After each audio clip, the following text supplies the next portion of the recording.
2009 में Steve jobs एक hospital में लिवर ट्रांसप्लांट के बाद बेहोशी की हालत में लेटे थे। डॉक्टर ने स्टीव की तरफ देखा और कहा, ये ऑक्सीजन मास्क पहनो स्टीव। स्टीव जॉब्स, नहीं, इसका डिजाइन ठीक नहीं है। स्टीव जॉब अपने केयर टेकर्स को मास्क के डिजाइन के 5 नए ऑप्शंस लाने के लिए कहते हैं ताकि वो उनमें से बेस्ट ऑप्शन चूज कर सके। हमें सुनने में थोड़ा सा अजीब लगेगा, लेकिन वो अपनी रोजमर्रा की जिंदगी में ऐसी ही डिसीजंस लेते थे और यही क्वालिटी एंड में उनकी मौत का कारण भी बनी। क्योंकि जब डॉक्टर्स ने उन्हें ऑपरेशंस के लिए कहा था तो उन्होंने ऑपरेशन को डिले करवा दिया, जिसकी वजह से उनकी डेथ हो गई। और मरने से पहले स्टीव जॉब्स के लास्ट वर्ड थे, ओह वाह, ओह वाह, ओह वाह।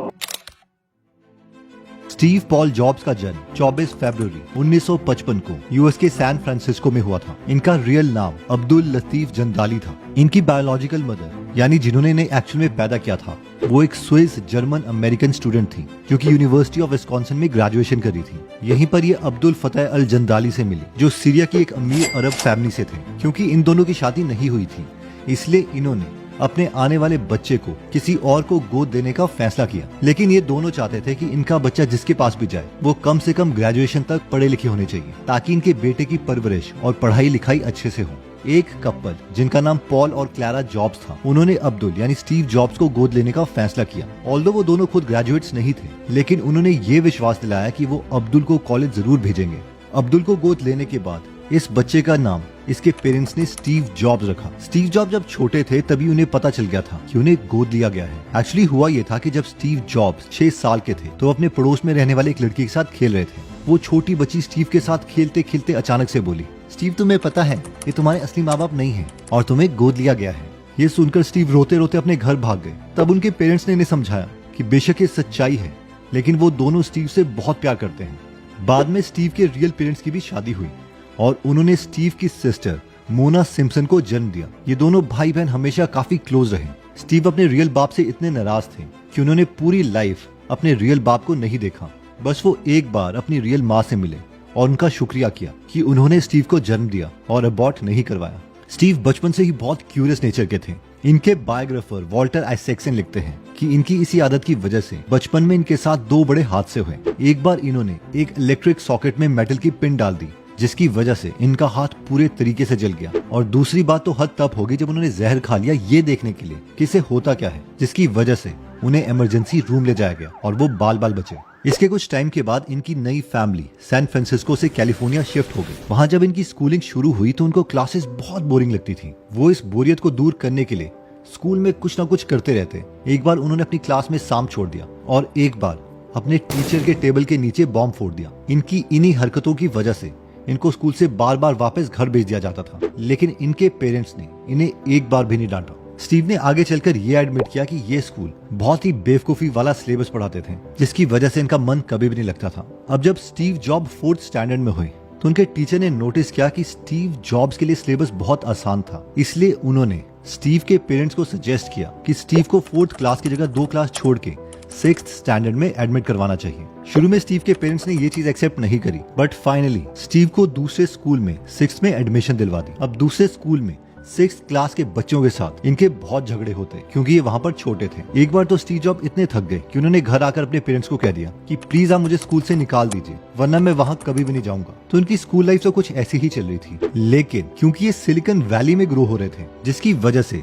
इनके आसपास बहुत से इंजीनियर्स रहते थे। उन्हीं में से एक इंजीनियर का नाम था लैरी लैंग, जो आगे चलकर स्टीव जॉब के बहुत खास मेंटर भी बने। एक बार लैरी ने स्टीव को एक बहुत ही इंटरेस्टिंग एक्सपेरिमेंट दिखाया। उन्होंने एक कार्बन माइक्रोफोन, एक बैटरी और एक स्पीकर लिया और अपनी गाड़ी में डालकर वो माइक में कुछ बोलने लग गए और ये आवाज स्पीकर में बहुत जोर से आ रही थी। अब स्टीव जॉब्स के फादर ने स्टीव को बताया था कि ये काम बिना इलेक्ट्रॉनिक एम्पलीफायर के नहीं हो सकता, पर लैरी का सिस्टम बिना इलेक्ट्रिसिटी के काम कर रहा था। स्टीव जॉब्स भागकर घर गए और उन्होंने अपने फादर से इस बात पर बहस करी। जब उनके फादर ये नहीं माने तो स्टीव अपने फादर को लैरी के घर लेके गए और अपने डैड को प्रूव किया कि बिना एम्पलीफायर के भी आवाज को इंक्रीज किया जा सकता है।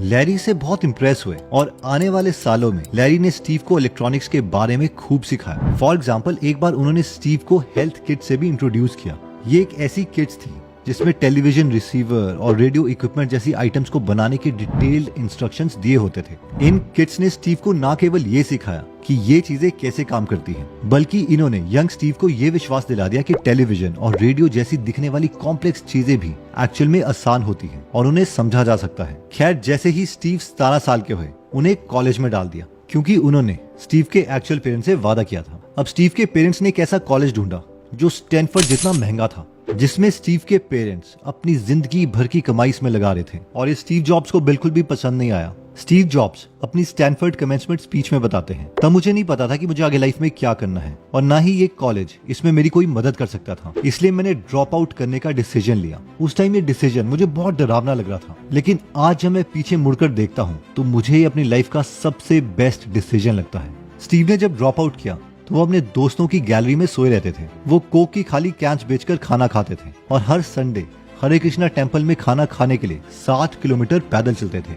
लेकिन इसका सबसे बड़ा फायदा ये हुआ कि उनको कॉलेज के कोर्स की क्लासेस फॉलो नहीं करनी पड़ती थी, बल्कि इनको जो अच्छा लगता था ये उस क्लास में जाकर बैठ जाते थे। फॉर एग्जाम्पल, रीड कॉलेज उस टाइम पूरे देश में कैलीग्राफी का सबसे अच्छा कोर्स प्रोवाइड करता था। कैलीग्राफी स्टीव जॉब्स को इतनी अच्छी लगी कि उन्होंने इसकी क्लासेस लेने का डिसीजन लिया। इस स्टेज पर वो नहीं जानते थे कि ये इनकी लाइफ में बहुत ज्यादा काम आएगा, और इसी डिसीजन की वजह से आगे चलकर एप्पल का यूआई सबसे बेस्ट बना। रीड कॉलेज में पढ़ते पढ़ते स्टीव को एक कंपनी में जॉब मिल गई और उसी कंपनी ने उनकी इंडिया की ट्रिप स्पॉन्सर कर दी। स्टीव इंडिया में जब आए तो उन्होंने देखा कि यहाँ पर लोग सिर्फ लॉजिक ही नहीं बल्कि डिसीजंस लेने के लिए इंट्यूशन भी यूज करते हैं। उनको ये चीज बहुत पसंद आई। स्टीव कहते हैं कि इंट्यूशन इंटेलेक्ट से भी पावरफुल चीज है। इंडिया से जब ये वापस अमेरिका आए तो उन्होंने अपने इसी इंट्यूशन के साथ एप्पल स्टार्ट किया। साल 1976 में 20 साल की उम्र में स्टीव जॉब और स्टीव वॉजनायक ने अपने पेरेंट्स के गराज में एप्पल की शुरुआत करी। स्टीव वॉजनायक उनको स्कूल में मिले थे। इन दोनों को इलेक्ट्रॉनिक्स से प्यार हो गया था और इसलिए इनकी दोस्ती बहुत जल्दी हो गई, और बाद में इन्होंने साथ में मिलकर एप्पल को एस्टेब्लिश किया। अपने पेरेंट्स के गराज से इन्होंने एप्पल का पहला प्रोडक्ट एप्पल वन लॉन्च किया। ये एक पीसी बिल्डिंग किट थी, यानी ये पूरा बना बनाया कंप्यूटर नहीं था। इसमें कस्टमर्स को अपना खुद का मॉनिटर और कीबोर्ड लगाना पड़ता था। इसको बेचकर इन्होंने इतने पैसे कमा लिए कि अब वो एप्पल कंप्यूटर के नए वर्जन में इन्वेस्ट कर सकते थे। इसके बाद इन्होंने इसका अपडेटेड वर्जन एप्पल 2 लॉन्च किया और ये पर्सनल कंप्यूटिंग की दुनिया में रेवोल्यूशन लेके आ गया। इस पॉइंट पर उन्होंने इन्वेस्टर से पैसे भी लिए और अपने 22nd बर्थडे होने से 1 महीने पहले वो एक मिलियनर बन चुके थे। और इसके एग्जैक्टली 10 साल के बाद एप्पल $1 बिलियन यानी 8,000 करोड़ की कंपनी बन चुकी थी। अब ये $1 बिलियन की कंपनी बनाना इतना भी आसान नहीं था, क्योंकि 1984 में जब स्टीव 29 साल के थे उस वक्त उन्होंने अपनी बेस्ट क्रिएशन मैकिंटॉश को लॉन्च किया था, जिसे आज हम मैक कहते हैं, जिसके बाद उन्हें उन्हीं की कंपनी से निकाल दिया गया। एक्चुअली हुआ यह था कि स्टीव जॉब्स मैक का नया वर्जन लॉन्च करना चाहते थे जिसमें बहुत पैसे लगने थे, लेकिन जॉन स्कली जिन्हें स्टीव जॉब ने पेप्सी से हायर किया था, वो चाहते थे कि मैक की R&D में पैसे ना खर्च हों, बल्कि एप्पल के एग्जिस्टिंग प्रोडक्ट को बेचने के लिए पैसे खर्च होने चाहिए। स्टीव और जॉन स्कली के बीच में बहस छिड़ गई और एप्पल कंपनी के बोर्ड ऑफ डायरेक्टर्स ने भी स्कली की साइड ले ली और स्टीव को एप्पल छोड़ के जाना पड़ा। इस वक्त स्टीव को लगा कि वो एक फेलियर है। उन्हें बहुत दुख हुआ, लेकिन इतने बड़े झटके के बाद भी स्टीव नहीं रुके। उन्होंने 2 नई कंपनीज लॉन्च करी। इसमें से एक थी नेक्स्ट और दूसरी थी पिक्सार। पिक्सार ने दुनिया की सबसे पहली computer animated feature film toy story को क्रिएट किया और ये आज दुनिया का सबसे सक्सेसफुल एनिमेशन स्टूडियो है। उन्होंने पिक्सार को बाद में डिज्नी को $7.4 बिलियन की स्टॉक डील में बेचा। जॉब की लाइफ में एक इंटरेस्टिंग ट्विस्ट तब आया जब एप्पल स्टीव जॉब्स के जाने के बाद कोई भी इनोवेशन नहीं कर पा रहा था, तो एप्पल ने नेक्स्ट कंपनी के ऑपरेटिंग सिस्टम को $400 मिलियन में खरीद लिया। अब क्योंकि एप्पल इनोवेशन नहीं कर पा रहा था, तो 1997 में स्टीव जॉब्स को वापस एप्पल में बुलाया गया। इस वक्त पर एप्पल कंपनी का दिवालिया होने में कुछ 90 दिन बाकी थे, क्योंकि दुनिया में लोग बिल गेट्स की कंपनी माइक्रोसॉफ्ट के विंडोज कंप्यूटर खरीद रहे थे, ना कि एप्पल के मैक।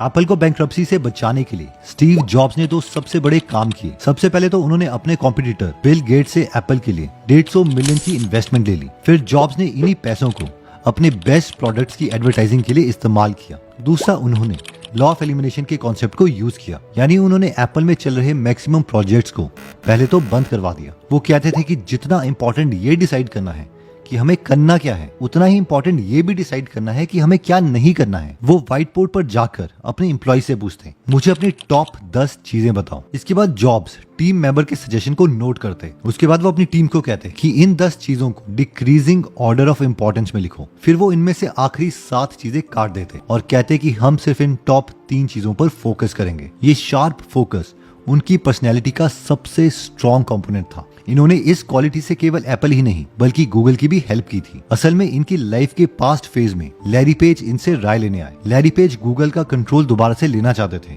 उस वक्त भी जॉब्स ने लैरी को यही सजेस्ट किया कि आप ये फिगर आउट करो कि गूगल अपने बेस्ट फेज में क्या करना चाहता था और आप आज ही उन 5 प्रोडक्ट पर फोकस करो जो गूगल को उसके बड़े गोल के करीब ले आए। स्टीव ने कहा, इन 5 को छोड़कर बाकी सबको कट डाउन कर दीजिए क्योंकि आपका फोकस और आपकी एनर्जी को खत्म कर देगा। लैरी पेज ने इनकी एडवाइस को फॉलो किया और इसी तरीके से गूगल ने अपने सबसे पावरफुल प्रोडक्ट्स को लॉन्च किया। इसके बाद उनकी नेक्स्ट इंपॉर्टेंट क्वालिटी थी उनका परफेक्शन के लिए पागलों वाला क्रेज। फॉर एग्जाम्पल, जब वो आईफोन का लॉन्च करने वाले थे तो आईफोन की स्क्रीन प्लास्टिक से बनी थी। लॉन्च से पहले आईफोन का प्रोटोटाइप स्टीव ने अपने पास जेब में रखा था, जिसके साथ वो घर की चाबियां भी रखते थे। उन्होंने नोटिस किया कि आईफोन की स्क्रीन में स्क्रैचेस पड़ जाते हैं। उन्होंने अपने इंजीनियर्स को कह के प्रोडक्शन रुकवा दी और कहा कि इसमें ग्लास लगना चाहिए क्योंकि इसमें स्क्रैचेस बहुत कम लगते हैं और इसकी फील भी बहुत अच्छी है। इंजीनियर्स ने कहा कि कांच टूट जाएगा, लेकिन वो नहीं माने। फाइनली वो वेंडल वीक से मिले जो कि कॉर्निंग के सीईओ थे। वेंडल ने स्टीव को बताया कि वो गोरिल्ला ग्लास यूज कर सकते हैं जो कि बहुत स्ट्रॉन्ग है। स्टीव ने वेंडल को कहा कि तुम जितने भी गोरिल्ला ग्लासेस प्रोड्यूस कर सकते हो तुम कर दो,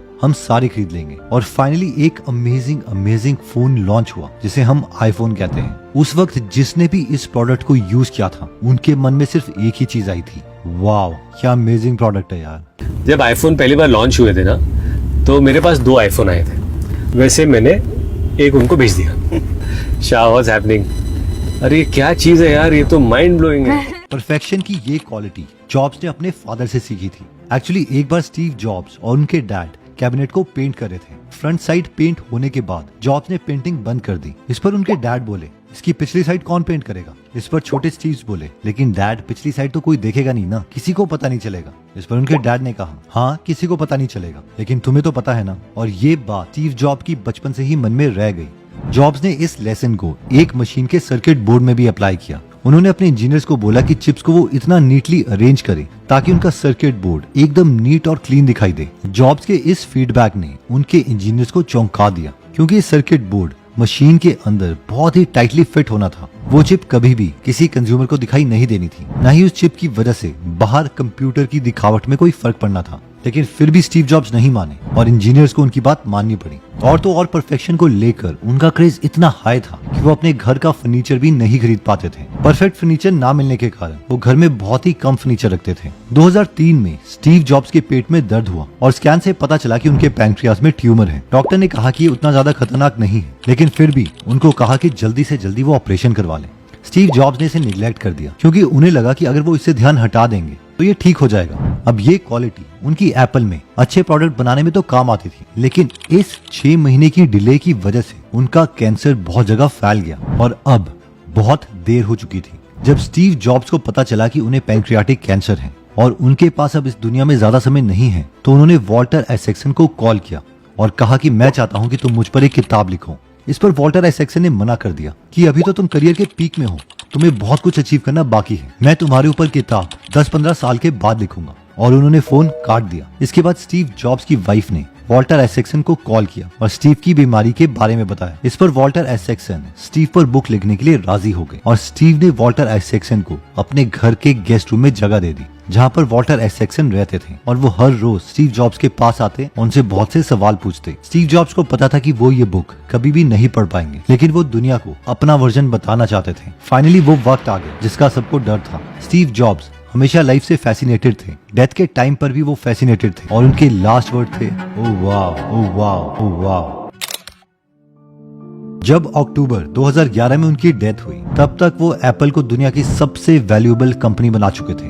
अब ये कंपनी इतनी ज्यादा बड़ी है कि इसका अंदाजा हम इस बात से लगा सकते हैं कि इस वीडियो को रिकॉर्ड करते वक्त मुझे इंडिया की जीडीपी 3.42 ट्रिलियन डॉलर दिख रही है और एप्पल कंपनी की नेट वर्थ 3.6 ट्रिलियन डॉलर्स, यानी कि ये हमारी जीडीपी से भी ज्यादा है। स्टीव जॉब्स पर बहुत सी बुक्स लिखी जा चुकी हैं, लेकिन वॉल्टर आइजैक्सन की बुक में वो कहानियां हैं जो स्टीव ने आइजैक्सन को बताई हैं। अगर आप इस बुक की डिटेल्ड बुक समरी हिंदी में फ्री में सुनना चाहते हैं तो वो आप गूगल ऐप में सुन सकते हैं। इस बुक का लिंक मैं डिस्क्रिप्शन और फर्स्ट कमेंट में दे दूंगा। दोस्तों, अगर आपको लगता है कि ये वीडियो आपके किसी फैमिली मेंबर या फ्रेंड को इंस्पायर कर सकती है तो ये आप अपनी फैमिली के साथ जरूर शेयर करें। एनीवेज दोस्तों, अगर आप ऐसी नॉलेजेबल वीडियोस मिस नहीं करना चाहते तो सब्सक्राइब करने के बाद बेल का बटन दबाना मत भूलिएगा जल्दी हम आपसे दोबारा मिलेंगे। जय हिंद। अगर आप हमारी वीडियोस मिस नहीं करना चाहते तो हमारा पेज लाइक करने के बाद 3 डॉट्स के बटन को प्रेस करके फॉलो के बटन को सिलेक्ट कीजिए और फाइनली सी फर्स्ट के ऑप्शन को सिलेक्ट कर लीजिए। इससे आपको हमारी हर पोस्ट मिलती रहेगी। जय हिंद।